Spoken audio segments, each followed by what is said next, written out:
Hello guys, welcome to my channel. ఈరోజైతే మా husband birthday, నీకైతే ట్రీట్ ఇస్తా. ఈరోజైతే రెస్టారెంట్కి అయితే వెళ్దాము అన్నారు. ఉదయాన్నే లేచి అయితే గుడికి అయితే వెళ్ళాము. ఇంకా సండే కావడంతో గుడి అయితే మూసేసి ఉన్నింది. మళ్ళీ ఇంటికి ఎందుకు వెళ్ళడం అని అటు నుంచి అటే ఇంకా రెస్టారెంట్కి అయితే స్టార్ట్ అయిపోయాము. ఈ రెస్టారెంట్ అయితే మాకు దగ్గరలోనే ఉంది కాబట్టి 12:30కి రావాల్సిందే 12కి అయితే వచ్చేసాము. ముందైతే రెస్టారెంట్కి రావాలంటే ముందైతే బుక్ చేసుకోవాలంట. మేము వచ్చేలేపు అయితే ఎవరైతే రాలేదు. ఇంకా 12:30కి ఇంకా అందరూ వస్తారంట.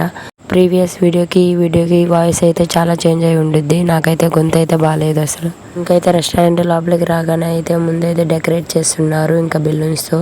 ఈ రెస్టారెంట్ అయితే చాలా నీట్గా అనిపించింది నాకైతే. కొంచెం గ్లాస్గా కూడా ఉంది. నేనైతే అసలు ఊహించలేదు ఈ రెస్టారెంట్కి ఇలా వస్తానని. పక్కనే కొంచెం ప్లేస్లో అయితే పిల్లలు ఆడుకోవడానికి అయితే ఉంది.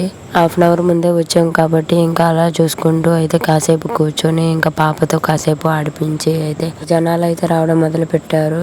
ఇంకా మేమైతే మా సీట్లో అయితే కూర్చున్నాము. స్టార్టింగే పానీపూరితో స్టార్ట్ చేశారు.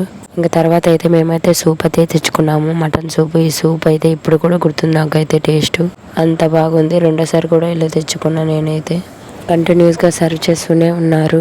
Veg items, non veg items ప్రతి ఒక్కటి అయితే సర్వ్ చేస్తున్నారు. ఇంకా మనకు కావాల్సింది అయితే వెళ్ళి తీసుకోవచ్చు, ఏది కావాలంటే అది. ఇంకా దీని మీద అయితే చికెన్, మష్రూమ్స్, ఇంకా పన్నీరు, ఇంకా ఫ్రాన్స్, ఫిష్ అయితే చాలా వరకు పెట్టారు. అయిపోతుంటే ఇంకా పెడుతూనే ఉన్నారు. నాకైతే సర్వీస్ అయితే బాగా అనిపించింది అసలు. మనమైతే ఎంతసేపు అయినా ఎంతవరకైనా ఉండొచ్చు అంట.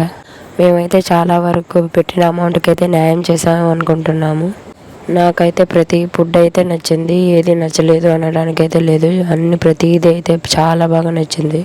ఇంకా నేను వెళ్ళైతే ఇంకా బిర్యానీ, ఇంకా సలాడ్స్, కొన్ని స్వీట్స్ అయితే తెచ్చుకున్నాను. నేనైతే ఇక్కడ 30 ఐటమ్స్ వరకు టేస్ట్ అయితే చేసుంటాను. ప్రతిదీ అయితే చాలా బాగా అనిపించింది నాకైతే. ఇంకా చాలా వరకు ఐటమ్స్ కూడా టేస్ట్ చేయలేదు. 30 ఐటమ్స్ అయితే ఉన్నాయి. Mutton biryani, chicken biryani, sweets, ఇంకా సలాడ్స్, కేక్స్. ఇంకా మీకు కూడా ఇలాంటి రెస్టారెంట్ దగ్గరలో ఎక్కడైనా ఉంటే వెళ్ళడం మాత్రం మర్చిపోవద్దు. ఒక్కసారైనా వెళ్ళి టేస్ట్ చూడాలి కదా. నాకు తెలిసి మీరు ఏం ఆలోచిస్తున్నారో, ఇంతకీ బడ్జెట్ ఎంత అయ్యి ఉండొచ్చు అనుకుంటున్నారు. తక్కువ బడ్జెట్ ఏనండి. ఈ వీడియో చూస్తుంటే అర్థమవుతుంది. నేను చాలా వరకు టేస్ట్ చేయలేదు చాలా ఐటమ్స్. తిన్నంతసేపు ఏమీ అనిపించలేదు, కానీ ఇంకా లేచేటప్పుడు అయితే ఉంది నాకు. బాగా తినే వాళ్ళకైతే ఇది కరెక్ట్గా సరిపోతుందని చెప్తాను. పిల్లలకైతే హాఫ్ అమౌంటేనండి. చాలా బాగా ఎంజాయ్ చేస్తారు వాళ్ళైతే. పక్కనైతే ఆడుకోవడానికి అయితే చాలా బాగా ఉంది. చాలా మంది పిల్లలు అయితే అక్కడికి వెళ్ళిపోయి ఇంకా చాలా బాగా ఆడుకున్నారు. నేనైతే చూశాను. ఇంకా అన్ని కొద్దిగా అయితే ట్రై చేసేసి లాస్ట్లో అయితే ఐస్ క్రీమ్ అయితే తెచ్చేసుకున్నాను. లాస్ట్లో అయితే పిజ్జా కూడా పెట్టారు పిల్లలు అడుగుతున్నారని. ఇంకా పిజ్జా అయితే పిల్లలు తింటూ ఇంకా ఆడుకుంటూ ఉన్నారు. ఇంకా ఐస్ క్రీమ్ అయితే తినేసి ఇంకా పాపకైతే ఇంకా లాలీపాప్స్ అయితే ఇచ్చాము. లాలీపాప్స్ కూడా ఇస్తూ ఉన్నారు. నేను చాలా వీడియోస్లో చూశాను, కానీ అనుకుంటూ ఉంటాను ఎప్పుడైనా వెళ్తానా అని. ఇంత త్వరగా వెళ్తానని అసలు అనుకోలేదు. ఇంకోసారి ఖచ్చితంగా వెళ్ళాలి. ఇంతకీ ప్రైస్ ఎంత అని అనుకుంటున్నారా? 699 అండి. ఇంకా ఈరోజు మా హస్బెండ్ బర్త్డే కాబట్టి 20% అయితే డిస్కౌంట్ అయితే ఇచ్చారు. పిల్లలకైతే దీనిలో హాఫ్ అమౌంట్.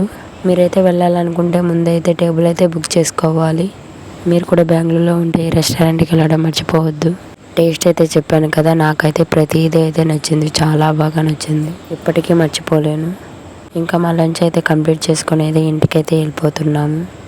ఈ వీడియో మీకు నచ్చితే లైక్ అండ్ సబ్స్క్రైబ్ చేసుకోవడం మర్చిపోవద్దు. Thank you for watching. ఇంతకీ ఈ వీడియో మీకు ఎలా అనిపించిందో కామెంట్ చేయడం మర్చిపోవద్దు.